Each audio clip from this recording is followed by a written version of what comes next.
Et si le véritable point de bascule de la guerre se jouait loin des caméras, sur deux villes presque effacées des cartes mentales occidentales, tandis que l'attention du monde reste aimantée par les discours officiels à Paris, Berlin ou Washington, une opération discrète mais potentiellement fatale se déroule bien plus à l'est.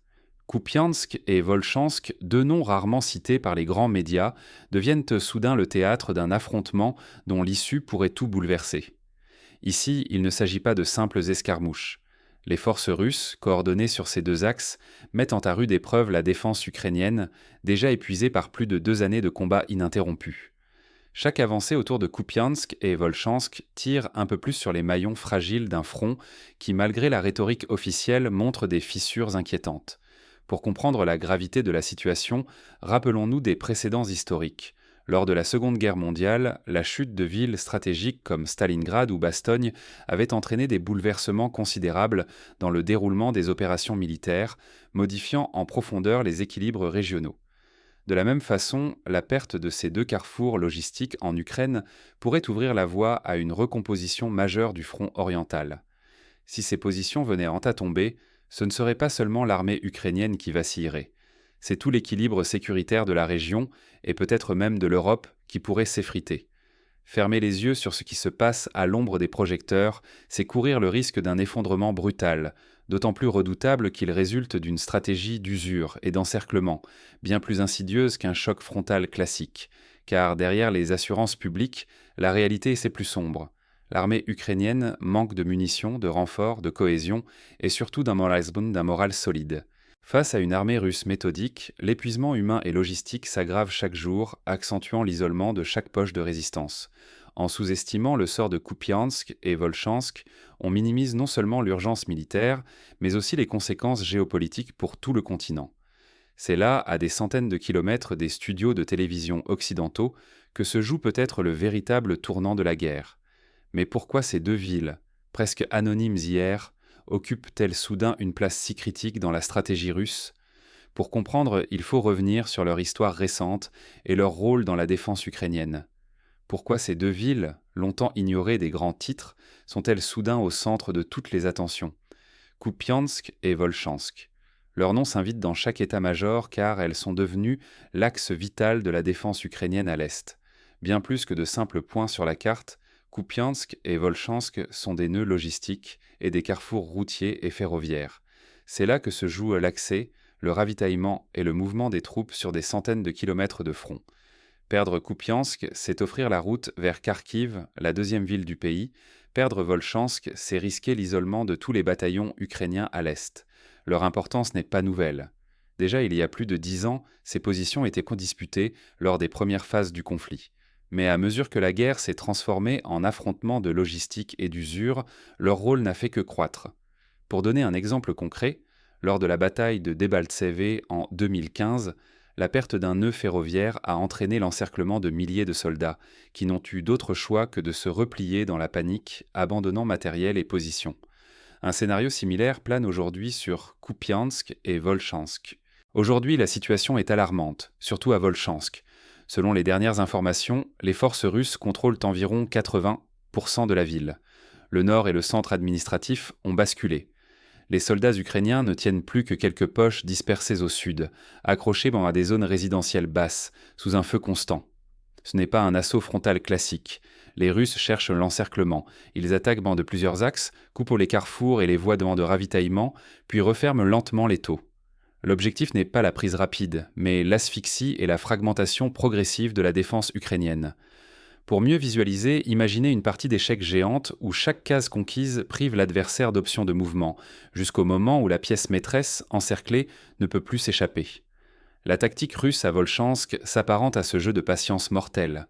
Les enjeux sont énormes. Si Kupiansk ou Volchansk tombent, toute la ligne orientale risque de s'effondrer. Des dizaines de milliers de soldats pourraient se retrouver piégés, sans munitions ni renforts, incapables de s'extraire. Pour l'Ukraine, l'enjeu n'est pas seulement la survie du front, mais celle de sa résistance même dans la région. C'est la logique derrière la manœuvre russe, une stratégie froide, méthodique, visant l'effondrement moral et organisationnel de l'adversaire. Mais alors pourquoi l'armée ukrainienne ne parvient-elle pas à reprendre la main? Où sont les failles qui expliquent toute cette impuissance soudaine? Pour comprendre ce basculement, il faut examiner l'état réel des forces ukrainiennes sur le terrain. Car derrière la bravoure, la réalité logistique et humaine impose ses limites. La plus grande faille ukrainienne n'est pas forcément là où on la pointe du doigt. On évoque sans cesse le manque d'armes, la lenteur des livraisons occidentales. Mais la crise s'enracine plus profondément, jusque dans l'ossature même de l'armée et de son commandement. En premier lieu, l'Ukraine fait face à une crise humaine aiguë. Les désertions se multiplient, l'épuisement moral gagne et la qualité des conscrits envoyés au front s'effondre. Désormais, les témoignages de soldats exténués, souvent formés à la hâte, ne sont plus des exceptions, mais la norme. À cette lassitude s'ajoute un effondrement du commandement. Les communications, fréquemment brouillées par la guerre électronique russe, rendent toute coordination presque impossible. Les ordres ralentis, parfois interceptés, arrivent aux unités trop tard ou trop confus. Cela brise la réactivité et isole les sections les unes des autres. La domination russe dans le renseignement et la guerre électronique est déterminante. Les drones détectent chaque mouvement ukrainien avant même qu'il n'atteigne la ligne de front. Les brouilleurs russes paralysent la moindre tentative de coordination. Ce contrôle de l'espace électromagnétique transforme chaque déplacement ukrainien en pari dangereux. Résultat, la désorganisation. Au lieu de manœuvrer ensemble, chaque unité se bat seule, ignorant la situation de ses voisines. Sans vision d'ensemble du champ de bataille, impossible de riposter de manière cohérente, alors que la pression ennemie s'exerce simultanément sur plusieurs secteurs. L'épuisement logistique enfonce le clou. Les stocks de munitions s'amenuisent, l'artillerie ne peut répliquer que par à-coups, la défense anti-aérienne laisse apparaître de plus en plus de brèches. Les lignes d'approvisionnement vacillent, le remplacement des équipements détruits devient hasardeux. Face à cela, la stratégie russe paraît implacable. Multiplier les offensives sur plusieurs points, forçant l'état-major ukrainien à faire des choix impossibles. Envoyer des renforts ici, c'est ouvrir une faiblesse ailleurs. Chaque position tenue devient un piège en puissance, chaque recul un risque d'effondrement. Mais la faute la plus lourde, celle qui pourrait coûter l'armée ukrainienne, c'est de forcer ses troupes à tenir à tout prix, même lorsque l'encerclement menace. Cette obstination condamne les meilleures unités à l'anéantissement ou à la capture, au lieu de leur permettre de se replier et de se réorganiser. C'est la voie d'une dislocation lente mais presque certaine. Si rien ne change, l'armée ukrainienne risque de s'épuiser jusqu'à perdre sa capacité de défense. L'équilibre du champ de bataille pourrait alors basculer de façon irréversible en faveur de la Russie. Sur le terrain, ces faiblesses se cristallisent aujourd'hui à Kupiansk et Volchansk, où la pression russe atteint son paroxysme. Ce double assaut pourrait bien marquer le basculement tant redouté. Et si l'effondrement n'était pas soudain, mais insidieux, un front qui lâche goutte à goutte, chaque fissure invisible rapprochant l'Ukraine du point de rupture. Longtemps, ce scénario a semblé exagéré. Aujourd'hui, il devient difficile à écarter sur la ligne orientale. Imaginez, Volchansk et Kupiansk ne sont plus de simples noms sur une carte, mais des pertes réelles. Leur chute ouvre une brèche béante vers l'ouest en direction de Kharkiv, la seconde plus grande ville du pays, jusqu'ici forteresse imprenable. Désorganisation et chaos s'installent. La défense cède, la route vers le cœur du pays s'élargit dangereusement. Plus au sud, un autre piège se resserre autour de Pokrovsk. Là, la menace d'un immense encerclement se précise. Des dizaines de milliers de soldats ukrainiens risquent d'être coupés de tout soutien, sans issue pour la retraite ni pour le regroupement. Un scénario rappelant les pires heures de l'histoire militaire où la bravoure ne suffit plus face à l'isolement total. Pour illustrer, souvenons-nous de la poche de Falaise en 1944, où les forces allemandes encerclées ont subi de lourdes pertes faute d'avoir pu retraiter à temps. Les conséquences pour l'Ukraine pourraient être tout aussi dramatiques si l'encerclement autour de Pokrovsk se referme complètement. Sous cette pression constante, le moral s'effrite. Les témoignages parlent de lassitude, de doute, d'effroi. Les désertions augmentent, les départs non autorisés se multiplient, accélérant la désintégration des lignes. La résistance héroïque ne compense plus la fatigue ni la peur d'être abandonnée. L'économie ukrainienne, déjà exsangue, touche ses limites. L'industrie de défense ne suit plus, les infrastructures civiles s'effondrent et la dépendance à l'aide de l'Ouest atteint un point critique. Or, les livraisons d'armes et les soutiens financiers occidentaux ralentissent, fragilisant chaque jour davantage la capacité de l'Ukraine à tenir ses positions. L'avantage bascule alors du côté russe. L'objectif de Moscou n'est pas seulement militaire, il s'agit de briser la cohésion politique et sociale de l'Ukraine. La crise sur le front se double d'une crise de légitimité pour le gouvernement de Kiev, dont l'autorité et l'unité nationale vacillent. La Russie cherche à imposer un nouvel équilibre, une zone tampon sécurisée, la main sur des territoires stratégiques, l'assurance de ses frontières. À long terme, le contrôle de ces régions apporterait à Moscou des ressources, des infrastructures et un levier d'influence crucial sur l'Europe orientale. Mais plus que des kilomètres carrés, c'est la survie même du projet ukrainien né en 1991 qui est menacée. Si cette dynamique se prolonge, la souveraineté, l'intégrité et l'identité du pays chancellent, ouvrant la voie à une Ukraine redessinée, voire absorbée dans un nouvel ordre régional. L'enjeu dépasse la perte d'une ville. Il s'agit d'un basculement existentiel. La survie de l'Ukraine sous sa forme actuelle est en question. Ce risque déborde la seule dimension militaire et pose la question du futur de toute l'Europe. Mais dans ce tableau d'effondrement annoncé, subsistent des inconnus. Quelle marge de manœuvre reste à l'Ukraine et à ses alliés? La suite dépendra autant des choix politiques que des dynamiques sur le terrain. Peut-on réellement briser le cercle des erreurs fatales lorsque la survie d'un État est menacée? Cette interrogation pèse plus que jamais, alors que la ligne orientale de l'Ukraine vacille sous la pression persistante des forces russes. L'histoire militaire abonde d'exemples où défendre chaque centimètre de terrain sans vision d'ensemble a mené à la ruine des meilleures unités et à l'effondrement de fronts entiers. Refuser de céder, par orgueil ou peur du désaveu, conduit invariablement à sacrifier l'essentiel, les troupes aguerries, la cohésion et le commandement.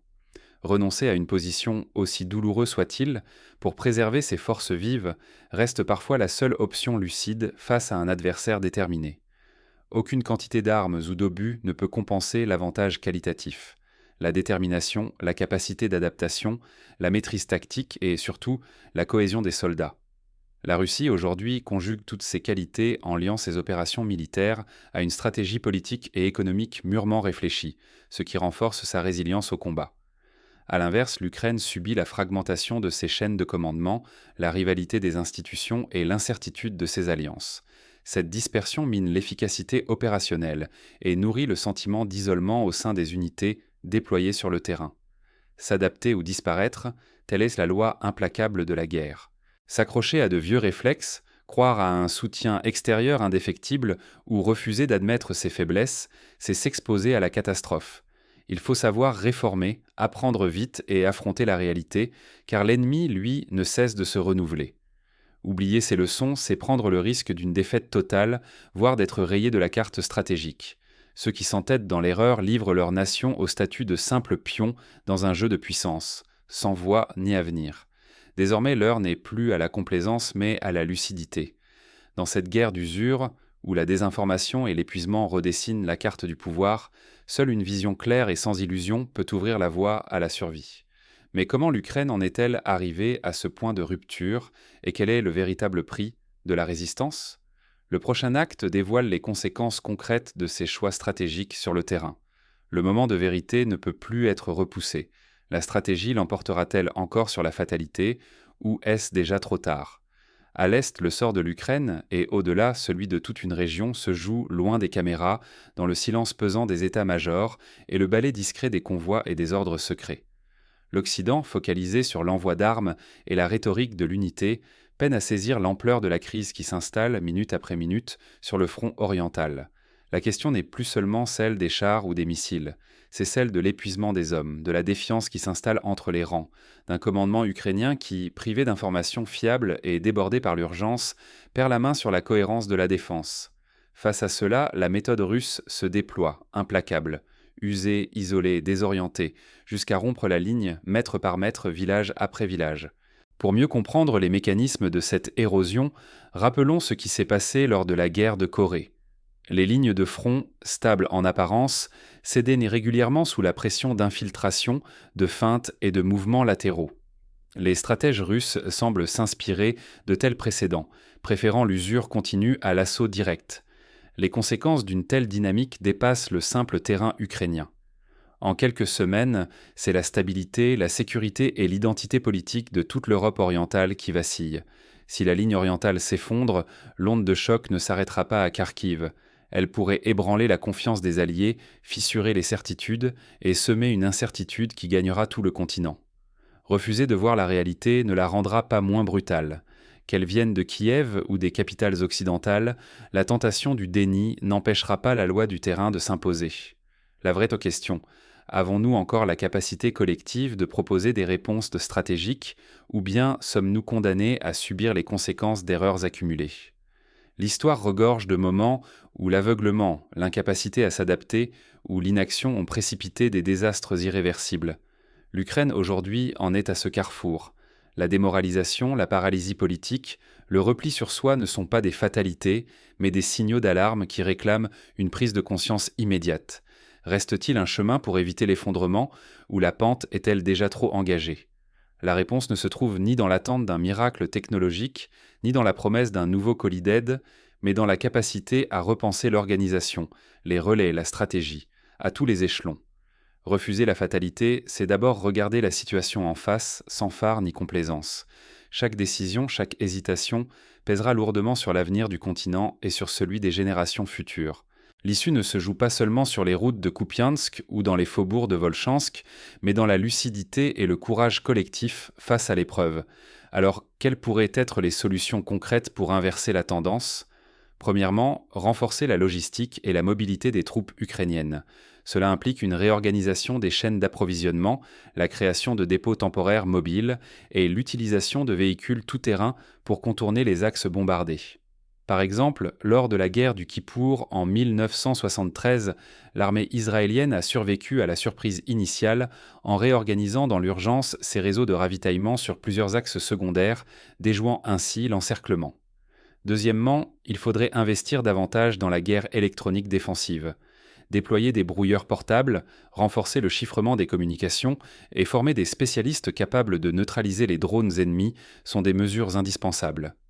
L'exemple de l'armée syrienne lors du siège d'Alep, qui a réussi à redonner l'initiative tactique en brouillant les signaux adverses, montre que la technologie peut partiellement compenser l'infériorité numérique.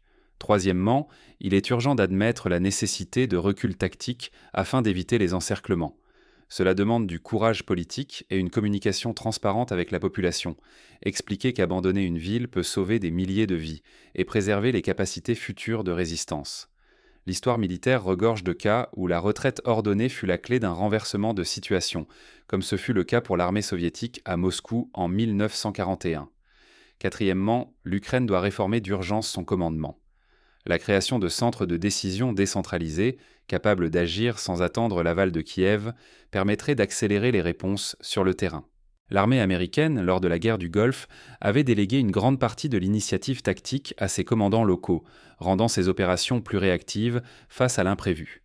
Cinquièmement, il serait judicieux pour l'Ukraine et ses alliés de coordonner davantage l'appui aérien en utilisant les satellites civils et militaires pour repérer les concentrations ennemies et frapper rapidement. L'utilisation de l'imagerie satellitaire a déjà changé le cours de conflits récents, comme lors de la guerre du Haut-Karabakh en 2020. Mais ces mesures demanderont du temps, des ressources et, surtout, une volonté politique et sociale de transformation profonde. L'Ukraine devra faire face à des choix douloureux, mais nécessaires, si elle veut espérer éviter l'effondrement. L'Europe, quant à elle, doit cesser d'imaginer que les conséquences d'un effondrement ukrainien s'arrêteraient à la frontière. Les flux de réfugiés, les secousses économiques, le réveil d'ambitions régionales ailleurs sur le continent pourraient là bouleverser l'ordre établi. L'histoire des Balkans dans les années 90 en est un exemple frappant. L'implosion d'un État a eu des répercussions sur toute l'Europe. En définitive, la guerre qui se joue aujourd'hui à Kupiansk et Volchansk est bien plus qu'une bataille locale. Elle essaie le révélateur d'une crise systémique, d'une course contre la montre où chaque minute compte. Le destin de l'Ukraine, et sans doute celui de l'Europe, dépendra de la capacité des décideurs à voir au-delà de l'instant, à anticiper, à réformer et à agir avec la lucidité que la situation exige. L'Europe retient son souffle. Quand chaque erreur se paye au prix fort, une dernière question demeure. Qui saura cette fois apprendre des échecs d'hier pour bâtir la stabilité de demain ?